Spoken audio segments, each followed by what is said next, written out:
Hello mọi người, chào mừng mọi người quay lại với kênh YouTube của Caphoria.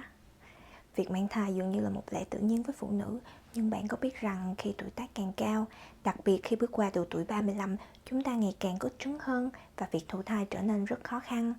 Có rất nhiều điều bạn có thể làm để tăng cường khả năng thụ thai và thụ thai với tốc độ nhanh hơn. Hôm nay mọi người cùng tìm hiểu với mình nha.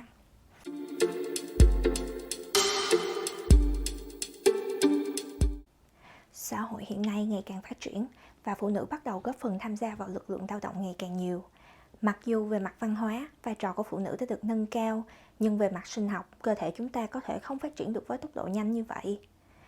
Theo nghiên cứu gần đây của CDC ở Canada, chúng ta đang gặp phải tỷ lệ vô sinh ngày càng cao. Vậy câu hỏi đặt ra là tại sao? Đúng là mang thai sau 35 tuổi có một vài thách thức hơn, nhưng có những phương pháp điều trị mà chúng ta có thể làm để tăng cường khả năng sinh sản và tăng cơ hội thụ thai. Trước tiên, chúng ta cần hiểu tại sao tuổi tác lại ảnh hưởng đến việc mang thai. Thứ nhất là việc sử dụng các biện pháp tránh thai.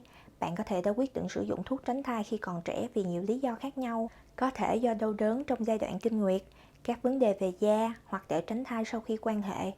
Tuy nhiên, một trong những vấn đề lớn nhất với việc dùng thuốc tránh thai là sau khi dùng một thời gian dài, cơ thể trở nên bối rối và không thể thực hiện đúng chức năng thụ thai như mong muốn.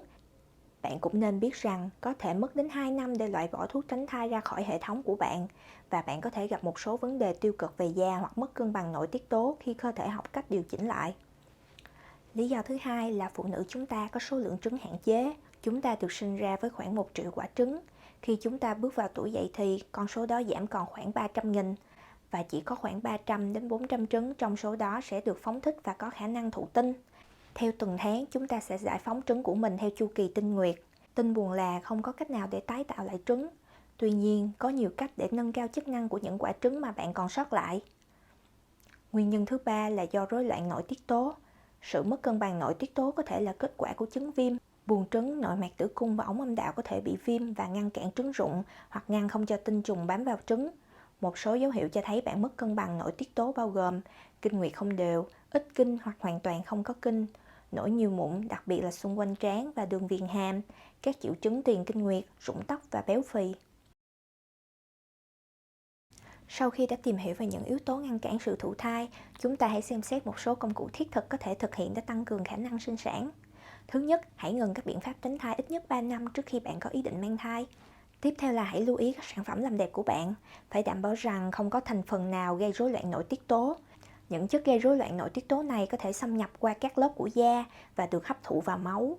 Và những chất này có thể ở khắp nơi như trong xà bông, đồ trang điểm, sữa tắm, nước hoa, vân vân. Ngoài ra, các sản phẩm từ sữa cũng sẽ làm rối loạn điều hòa nồng độ estrogen và progesterone. Thứ ba, căng thẳng kéo dài có lẽ là yếu tố số 1 ngăn cản việc thụ thai. Đặc biệt bởi vì nếu bạn cố gắng quá lâu trong một thời gian dài, nó có xu hướng góp phần gây ra căng thẳng. Căng thẳng cũng sẽ làm ảnh hưởng đến tình trạng viêm trên cơ thể và có thể làm rối loạn điều hòa lượng đường trong máu, dẫn đến sự phát triển của các hội chứng như buồng trứng đa nang và lạc nội mạc tử cung. Cuối cùng là việc tuân theo một chế độ ăn uống chống viêm cũng rất quan trọng để điều chỉnh lượng đường trong máu và cung cấp cho cơ thể các chất béo lành mạnh cần thiết để sản xuất hormone. Tất cả các hormone đều được tạo ra từ chất béo, vì vậy bạn nên đưa chất béo lành mạnh vào chế độ ăn uống của mình như bơ, quả hạch và các loại cá có mỡ. Việc mang thai là một vấn đề khi tuổi tác tăng lên. Nội tiết tố chịu trách nhiệm cho việc này là progesterone và bạn có thể giúp cơ thể tạo ra nhiều progesterone hơn bằng cách ăn các loại thực phẩm giàu kẽm như hạt bí. Ngoài ra, bạn cũng có thể sử dụng các thực phẩm chức năng cũng có thể hỗ trợ trong việc thụ thai. Đây là một loại vitamin có thể sử dụng trước khi sinh. Nó cung cấp cho cơ thể các chất dinh dưỡng để chuẩn bị cho quá trình thụ thai. Nó còn cung cấp chất dinh dưỡng để thai nhi phát triển khỏe mạnh hơn. Ngoài ra, loại vitamin này còn bổ sung axit folic đúng liều lượng cho sự phát triển trí não của thai nhi. Đây là CoQ10, nó giúp cải thiện phản ứng của buồng trứng và dẫn đến tỷ lệ mang thai cao hơn ở phụ nữ trải qua phương pháp thụ tinh ống nghiệm. Nó còn giúp bổ sung năng lượng cho hệ tim mạch và bổ sung chất chống oxy hóa. Với những gì mình chia sẻ trong video này, hy vọng sẽ có ích cho những bạn muốn mang thai sau độ tuổi 35. Nếu sau 6 tháng cố gắng nhưng vẫn không có kết quả thì bạn cũng đừng nên căng thẳng. Hãy tìm đến bác sĩ để được tư vấn kỹ càng hơn nhé. Video của mình đến đây là hết. Hẹn gặp lại các bạn các video lần tới nha. Bye!